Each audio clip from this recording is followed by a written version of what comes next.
Hey, what's going on, my friends? We have our dividend portfolio update for the day, for the week, Sunday, March 2nd. And as you can see, the dividend portfolio, its current value is $996.58. This is a portfolio that, as you guys know, we've been putting in $25 a week for a few months now.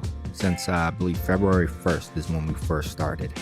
And there was 1 week we put in a little bit more because it's kind of like a promotion, or we came across a little extra money, specifically the stimulus check. And instead of splurging or, wasting the whole thing, we put some of it towards bills, and then we put some of it towards our dividend portfolio. And, we'll be able to see that jump where it really kicked in. But as we look at our gains for the past day, says negative $1.76, and it's a negative 8.18% on the returns. But when we jump back out a little bit to the past week, you can see our gains jumps up a bit, as well as our return. We go out to 1 month, and our gains jumps up to $16.71 with a return of 1.81%. And ultimately, the quarter, which is pretty much our full account history, gain is $76.07, and the return is about 13.16%. So if we just jump to 1 year, so 1 quarter was like one more day, and didn't really make a difference there. So when we look at our portfolio all time, you can see we are up $76.07 in total, 13.16% for our returns. So this is looking pretty good. I mean, if you were in a position where you were balling on a budget, you can still start to save for your retirement, save for, something that you have down the road a little ways, where you just want to start to chip in a small amount on a daily or weekly basis. With this portfolio, we literally have been just chipping in $25 going back to February 1st. And, we started off with the $100. I do want to clarify, we did start off with the $100 here because I think that's the minimum you have to start your account. And I could be mistaken. You might be able to do 25. But we started with 100, and then every week we were just contributing $25. And then when we got our stimulus check, we put some of it towards bills, and then the other portion was added here to our dividend portfolio, where you can see it jump up from $226 up to $734.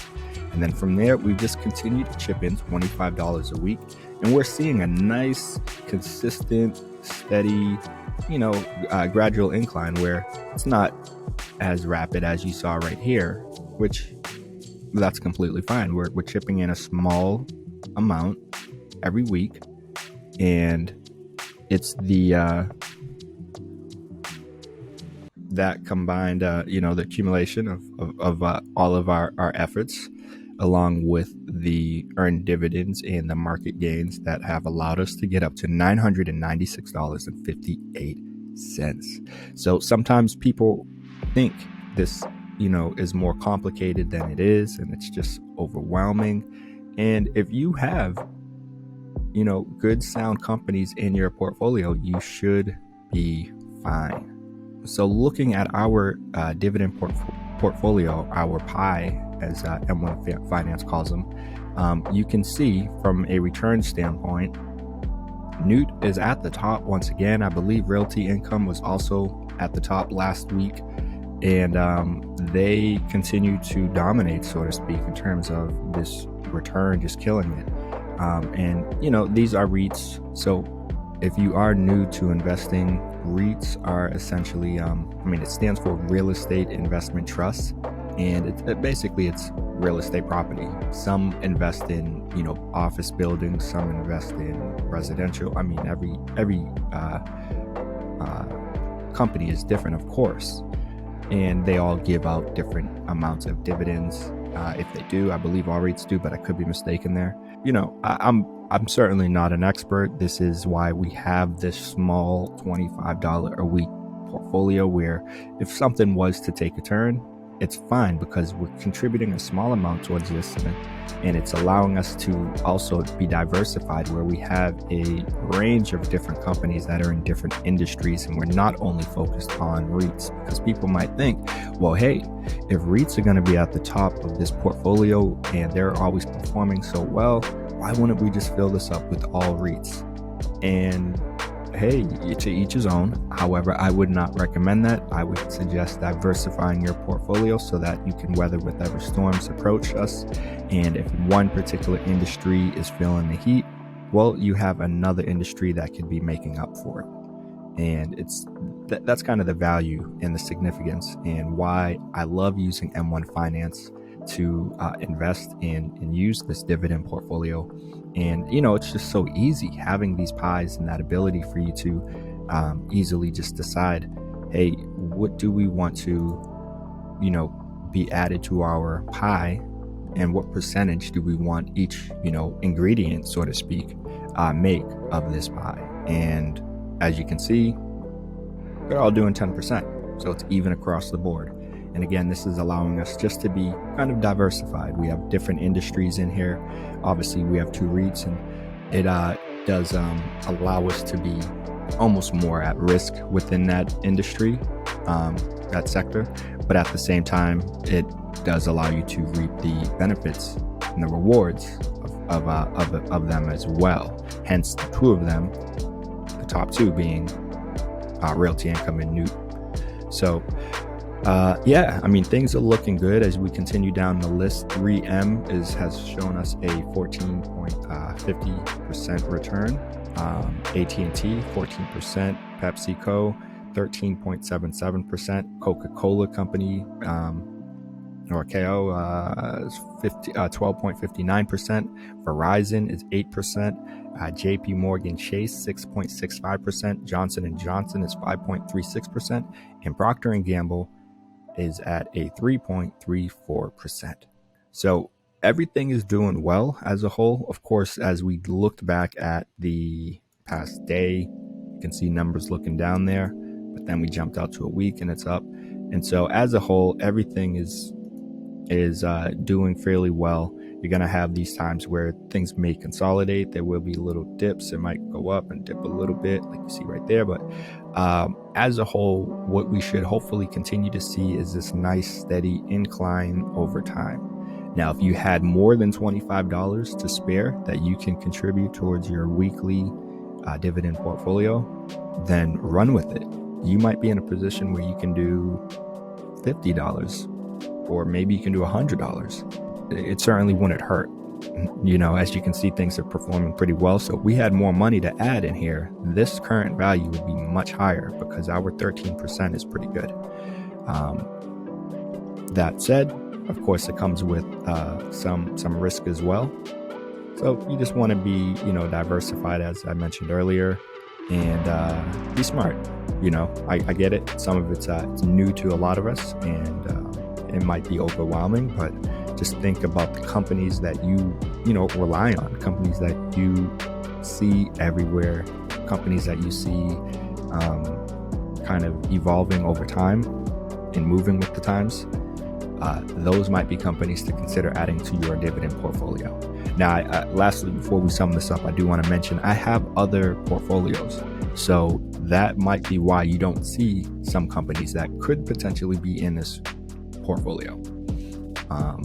I think some people, sometimes you're like, whoa, where's this company, or where's Tesla? Well, Tesla's not a dividend company. They don't give dividends. So Tesla would not be in this portfolio. That said, Tesla's growth has obviously been pretty good. So having Tesla in a growth portfolio might make sense. So I hope you guys are rocking with us, rocking with the new channel, and specifically this dividend portfolio. What do you have in your dividend portfolio? Do you have the same companies? Do you have different companies?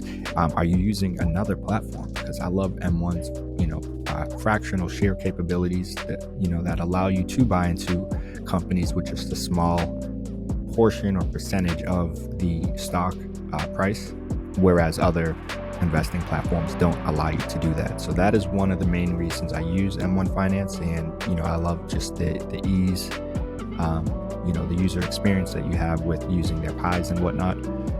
So if you are interested in starting your own dividend portfolio, I do have some links down below where you can start your own account with M1 Finance. I think if you start it, you get $30, which of course will cover your first week of your dividend portfolio.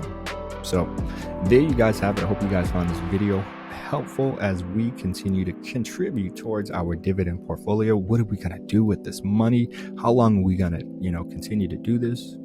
I don't know. Only time tells. But we're going to continue to ride with it for the time being because things are moving in the right direction. Things are going well. And hey, this might be a savings for a vacation.